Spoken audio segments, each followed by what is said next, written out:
If you're interested in the story behind the business headlines, check out Big Technology Podcast, my weekly show that features in-depth interviews with CEOs, researchers, and reformers in business and technology. Hi, I'm Alex Kantrowitz. I'm a longtime journalist, CNBC contributor, and the host of the show.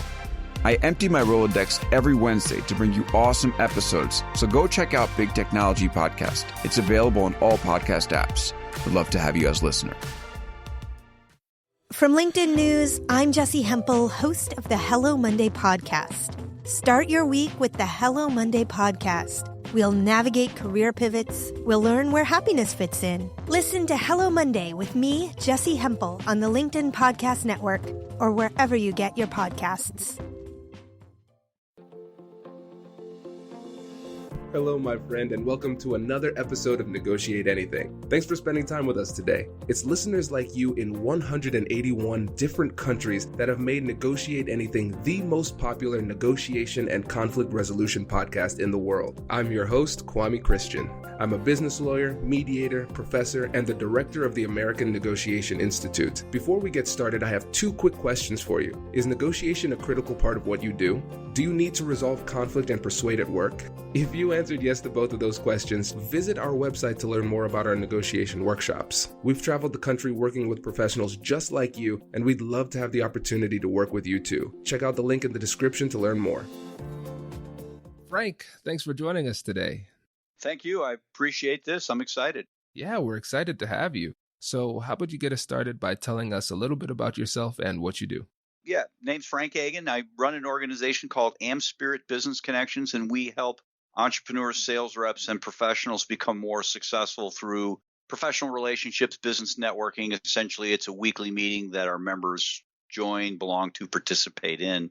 But my background is, like you, I've got a law degree. I was an attorney. I was an attorney for a while, worked in a really big firm, left that to go into private practice. And when I went into private practice, I found that I knew nothing about building a business, getting clients, and networking. And that led me into essentially this organization. I got really joined it, got really involved, and through it became successful. And then at one point bought it out. And I've been doing this since I've been involved some form or another since 97. It's been a while. Very nice. Yeah, that's great. And what was your practice area when you were practicing? Well, when I was with the firm, it was Coopers & Lybrand, and now it's Price Waterhouse. I was just a tax attorney or tax consultant. Technically not even an attorney. My license was inactive. But when I went into private practice, because I had a law degree, I had an MBA from Ohio State, and I had accumulated a CPA while in public accounting, I just fell into helping people buy and sell businesses, mergers and acquisitions. I don't like to use the term mergers and acquisition simply because, when you're selling a beer wine drive-through is not a merger and acquisition. I mean, it is, but it just, it's not that big of a deal.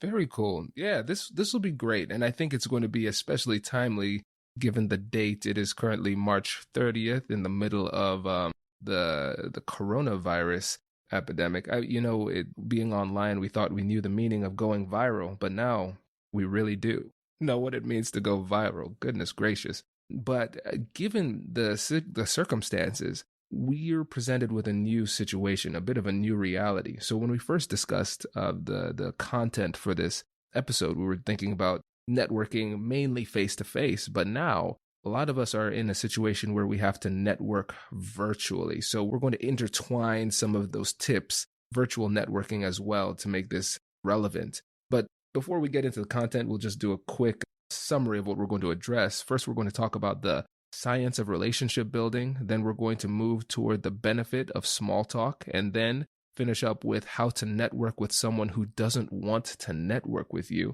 which is going to be really interesting. But before we hit any of that, let's talk about how networking can make you a better negotiator.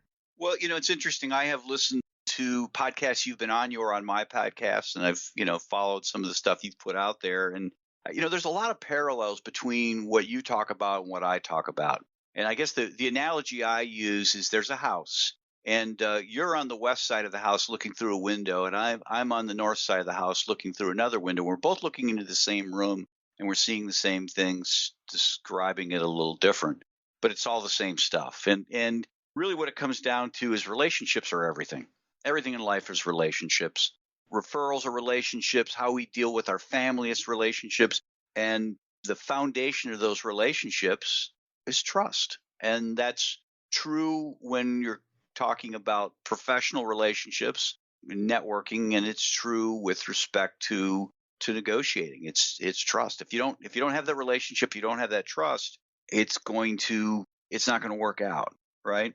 The formula I was taught from a friend of mine, a fellow networker, is, trust is simply, time plus value, adding value of some sort. When we say value, it's not necessarily money, but over time, by adding value, just lending an ear, you're going to build trust in other people. So that's essentially it. I love it. Makes a lot of sense. So let's talk about the science of relationship building. Where should we start there? What I love about this topic, networking, when I first started doing what I do, well, first of all, I became a franchisee and an owner in the business. Really, it was just more of a financial move. Hey, this is a great deal. I'm interested in it's a great deal. But as I started working with it, it wasn't just an ROI that I was trying to achieve. People were coming to me and saying, how can I be better with respect to networking and getting a job or getting business? So I really started to dig into it. I actually stumbled across a book by a gentleman by the name of Dr. Wayne Baker out of the University of Michigan. And the name of the book is Achieving Success Through Social Capital. And, social capital is, they kind of deem it an asset. Our network is an asset. Or the trust we build in others is really an asset, much like we have stocks and bonds and houses and cars. In reading that book, immediately it's like, oh my gosh, there are people actually out there studying this and studying how it works. And so there are a lot of great studies. The one I really like to talk about is, there are lots I like to talk about, but I think one that applies is what's called the strength of dormant ties. And what happens in our lives is we all have people in our lives. You're in my life, your wife's in your life, and so on and so forth. We have people in our lives, but as we move along, you graduated law school and there were people that you kept connected with and people that you knew that you didn't. And those ties go dormant. And a lot of times what people do is they look at those dormant ties and they say, oh well, it was nice to know them. And the great example I use, I'm trying to get him on my podcast, but there's a guy in my fraternity named Bert, and he was the party king. If there was a party, he was at the center of it. Planning, executing, not cleaning up, but whatever. He was at the center of it. And, graduating, it's like, okay, kind of lost touch with him. And it's like, do you want to reconnect with Bert? It's like, well, Bert's the fraternity drunk. He's the fraternity party king. And my mind is he's still on that plane, right? He's still at that, he's in a bar somewhere. Well, at one point, Bert was always very smart. He's a smart guy, just didn't necessarily apply himself in college, but he got serious about life. Fast forward, he's got a PhD. He's a professor at college, and so reconnecting with him, not that I'm trying to get any kind of personal gain, but the guy's a sharp guy.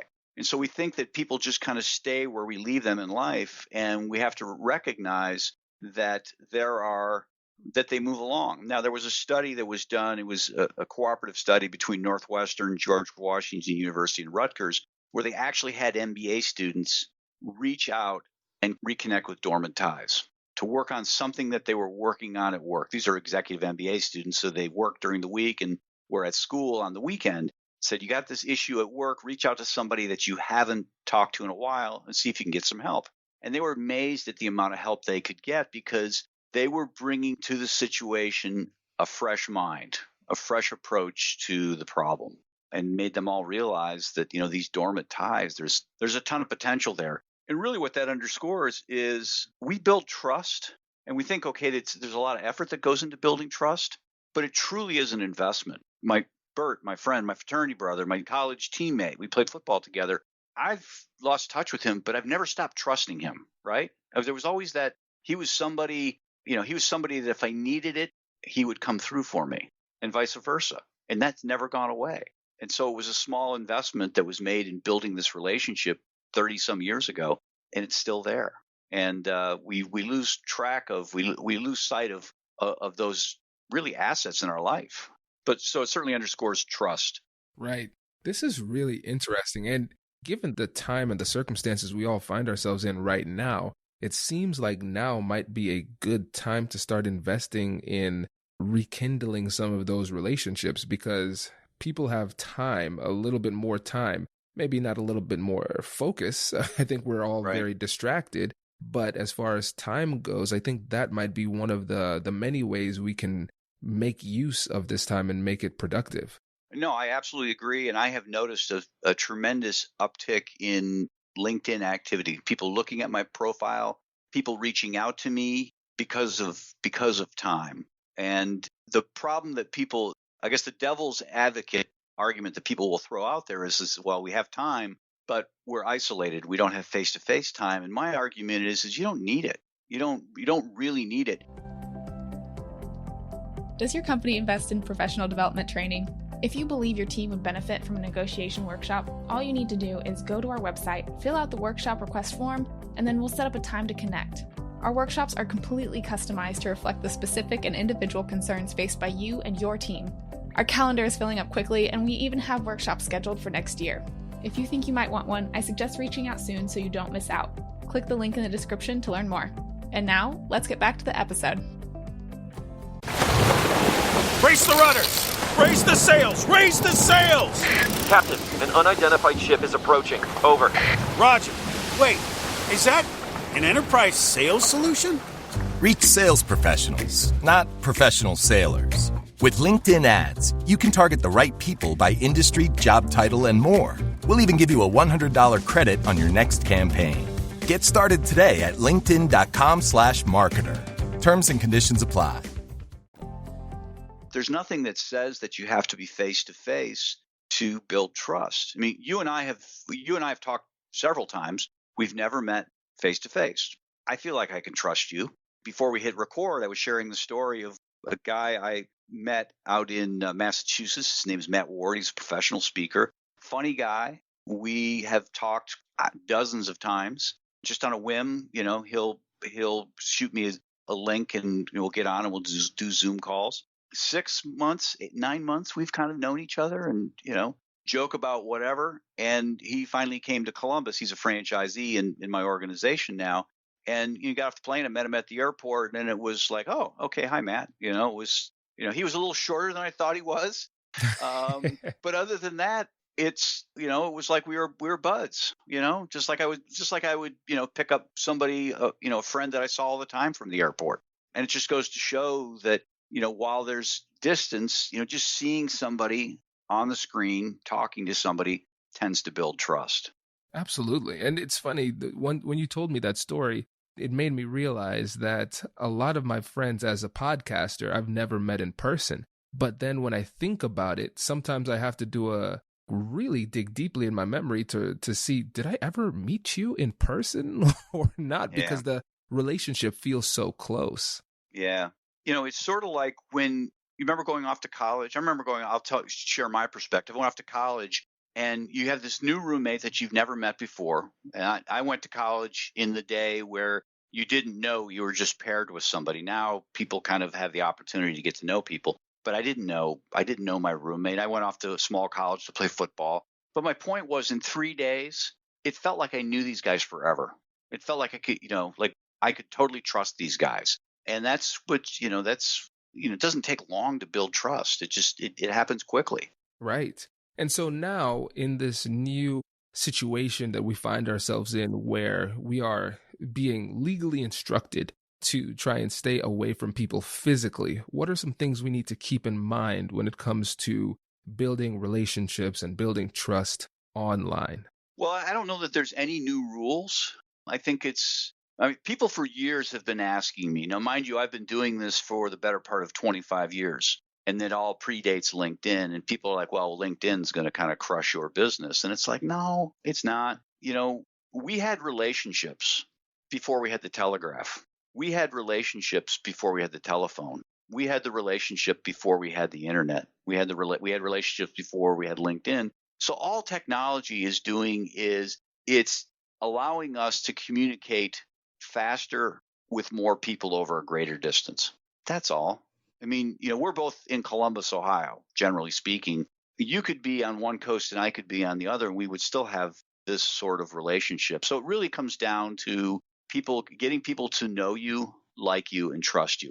And those are universal principles that, came about with the dawn of humanity. And so technology might change, but those principles really, really kind of And well, they're universal. I mean, they're there. And so it's a question of developing that early on relationship. And I know one of the things we're going to talk about is we're going to talk about small talk. And I know people roll their eyes when they think about small talk, but it's so important. Having that conversation, those early conversations with people where you can kind of get a sense about somebody, what they're about. And we, as humans, we have these gut instincts, and seeing somebody really helps.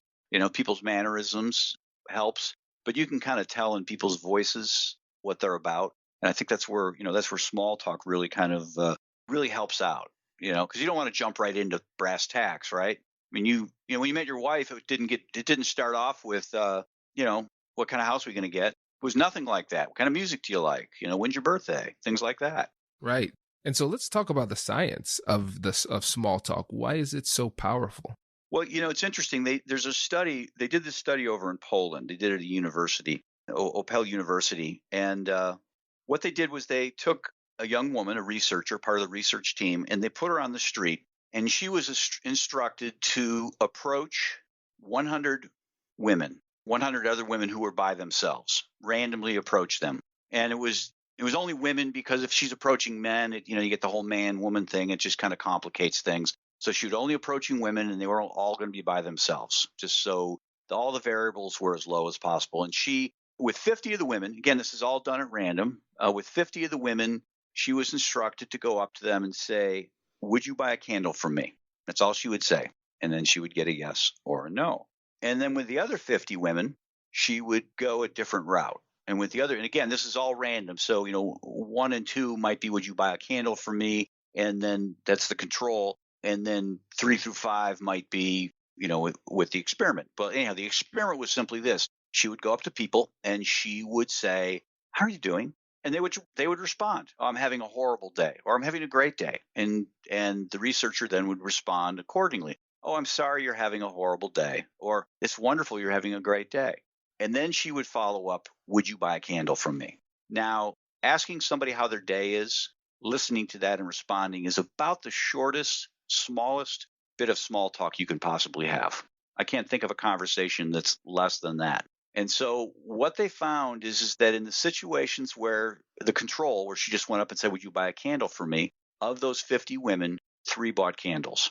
Of the experimental group, where she said, "How are you doing?" and then they responded, and she responded in kind, 11 people bought candles. Now, I get it. 11 out of 50 is not great, but it's a whole lot better, almost 4 times better than 3 candles. And so what they explained in the research and what's going on in our minds is our brains do lots of things, but one of the things our brains do, they call it heuristic processing. And heuristic processing are just shortcuts that the brain likes to take. And so it has learned over time, our lifetime, the lifetimes of our parents and our parents' parents, and so on and so forth. It has learned over time that when we have these conversations with people, when people express, affection towards us or show an interest in us, we're hardwired to trust them quicker, right? Somebody come up and say, "Would you buy something for me?" I mean, the walls go right up. But if it's "How are you doing?" All of a sudden this heuristic processing kicks in and people are like, "Oh, okay, I trust this person. Sure, I'll buy a candle." And this heuristic processing, there's many forms of it. It's kind of a generic term, but that's what's happening with the small talk. By having the small talk, coming into a client's office, or in the coronavirus days, getting online with somebody or getting on a call with somebody, if you go right into brass tacks, right into the sales process, you're going to lose people. But if you start with the small talk, you greatly improve your chances of having a successful call. Doesn't guarantee you're going to get the sale. At least you're going to move trust along and have more of a relationship with them. Does that make sense? Absolutely. And the thing is, when it comes to these difficult conversations, negotiation, conflict resolution, these things are difficult enough as they stand by themselves.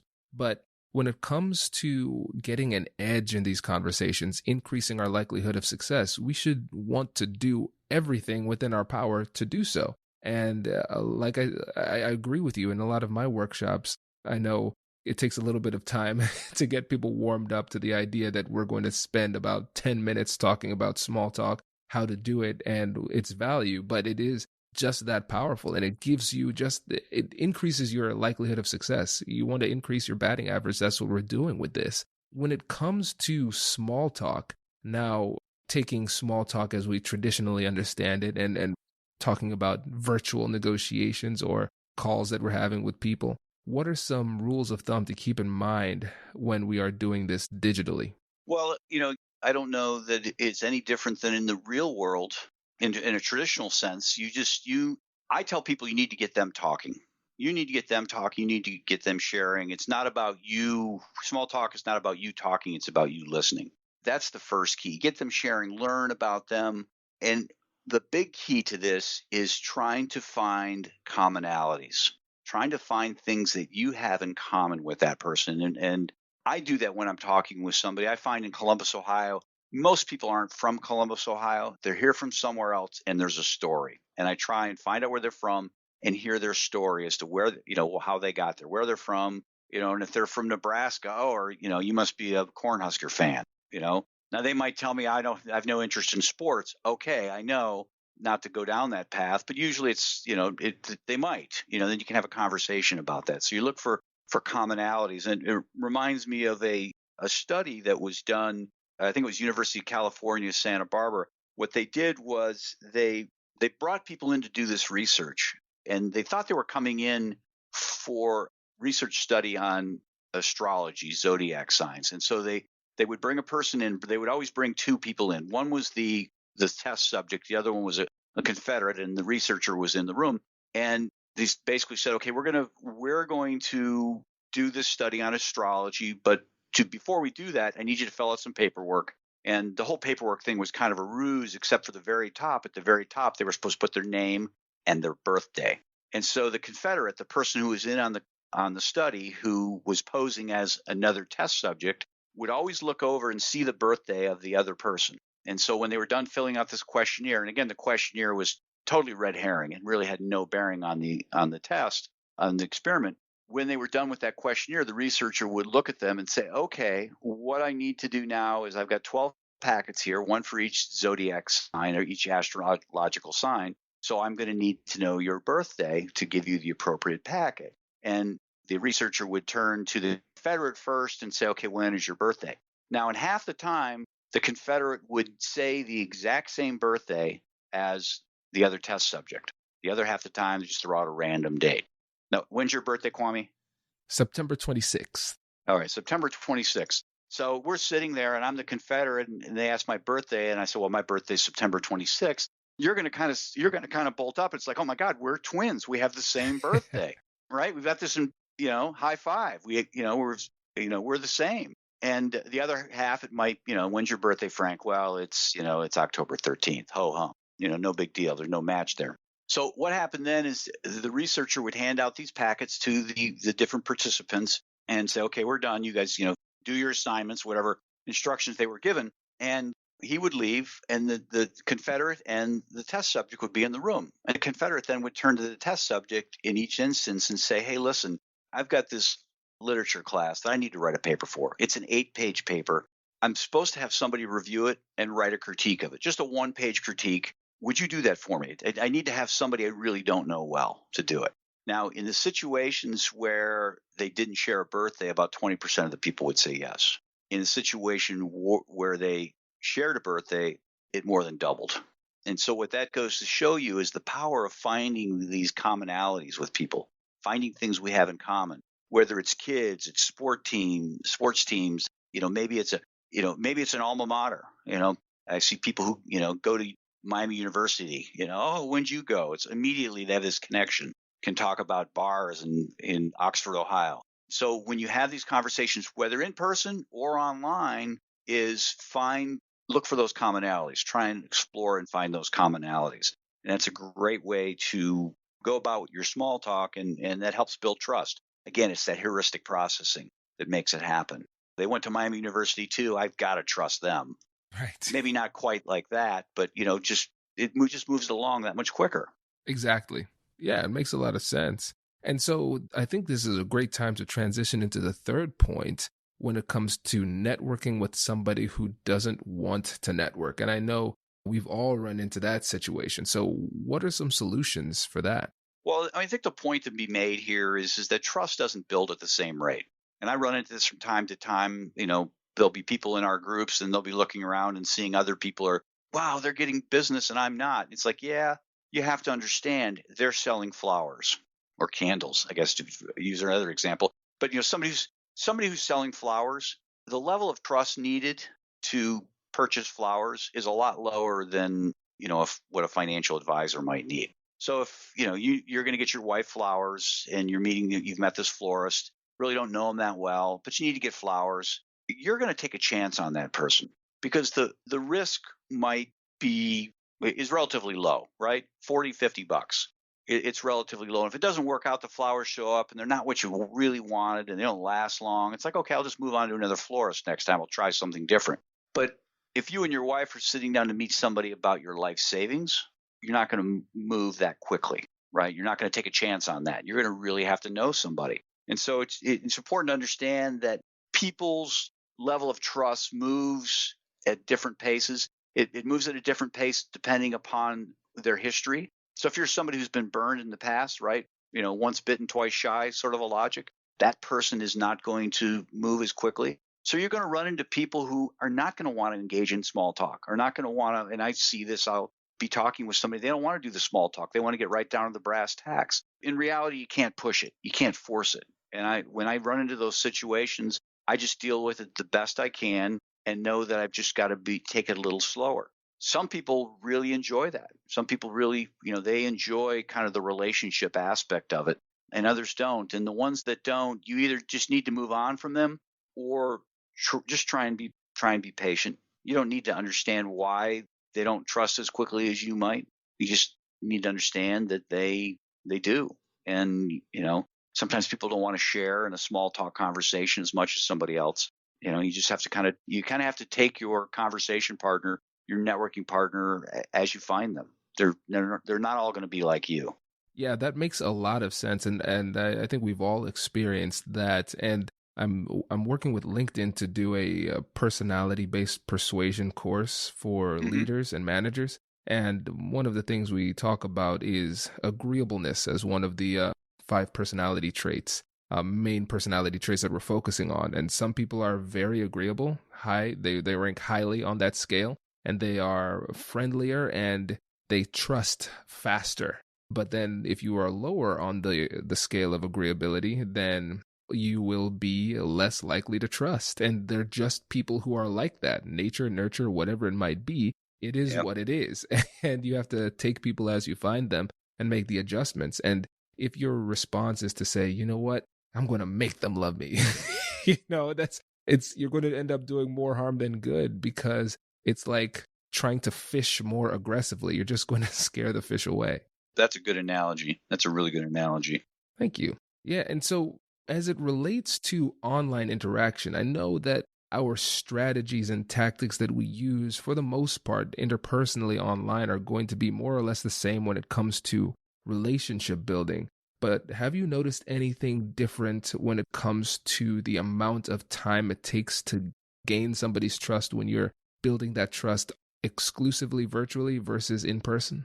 I guess I really haven't noticed per se. The thing with online is they're available really 24/7. Whereas in a traditional sense, you and I getting together, it's got to, we both have to have the time to meet up for coffee. And so it's just not going to happen as quickly. Whereas if we're doing it online, you and I can have an interaction. We can, message back and forth and then do a Zoom call or Skype call and then message back and forth. So there can be a lot more interaction over a short period of time. Whereas if it's all done traditionally, it's okay, we met, this is great, I'll see you in a couple of weeks, we'll do it again. But what I find is that people try and push it quickly. I'll get messages from people, hey, I'd love to have a conversation with you about collaborating. That's the equivalent of you, walking up to your wife before you've ever met her and saying, hey, I want to talk to us about getting engaged, right? It's like, well, wait a minute, what happened to having a cup of coffee? And then, so what I will tell people is, listen, I would love to get acquainted with you. The notion of collaborating, that's a few conversations away. Let's get on the phone, let's get acquainted and see where that goes. And some people aren't about that. no, that's a waste of their time. One guy emphatically told me that, Oh, LinkedIn's not for friends. This is not for, this is for business, small talks for chumps kind of a response. And that's fine. You know what? He's going to be, he's going to have to work a lot harder to connect with people. That's the reality. And I just find getting acquainted with people, it doesn't always work, but I think it works much more often than, getting right down to brass tacks and, trying to figure out how we can help each other. I don't even know you. I don't know if I can help you. I don't know if I want to help you. I'm not going to refer you to people until I get that warm and fuzzy about you. exactly. Yeah, that makes a lot of sense. And I think this is going to be extremely helpful for people who are trying to get a bit more of an edge when it comes to connecting with people. Because relationships are great to build in general. And when you think about it from the perspective of a negotiator, it gives you an edge when it comes to persuasion as well. So there's a lot of value that just comes organically from the relationship building process. And the thing that I really love about this is the fact that it's something that we can practice every day with the people around us. So the challenge for you, listener out there, is to try to use some of the techniques that Frank shared in this episode and try to use it to accelerate your business. And don't use the excuse of, oh, I'll do it later, because you probably won't. So try to take action now. Perfect. Absolutely. Well, Frank, before you go, can you tell the listeners about your show and how they can get in touch with you? Yeah, I have a podcast. It's called Networking RX. It comes out a couple times a week. The best way to get a hold of me, well, there are lots of ways to get a hold of me, but a central hub for all my communication is a website, frankagin.com. I've got an email link on there. I've got my LinkedIn, my Facebook, phone numbers. It's a great central place. Everyone likes to communicate differently. Some people really would prefer to be on LinkedIn and others email. And I'll take whatever. I prefer email, but I will communicate with people as they're most comfortable. Perfect. Frank, thank you again for coming on. We really appreciate it. Thanks. Had a great time. Likewise. Congratulations! You've just joined an elite club. By listening to a full episode, you're now officially on the Negotiate Anything team. So welcome aboard. What most team members do is they subscribe to the podcast because that allows them to automatically get the latest episodes of the show. The best things in life lie on the other side of difficult conversations. Keep learning, keep practicing, and keep getting better. Your relationships will improve, your career will soar, and you'll have the confidence you need to get the most out of these crucial conversations. Again, thank you for joining the team. We're excited to have you, and I will see you in the next episode. I'll catch you later.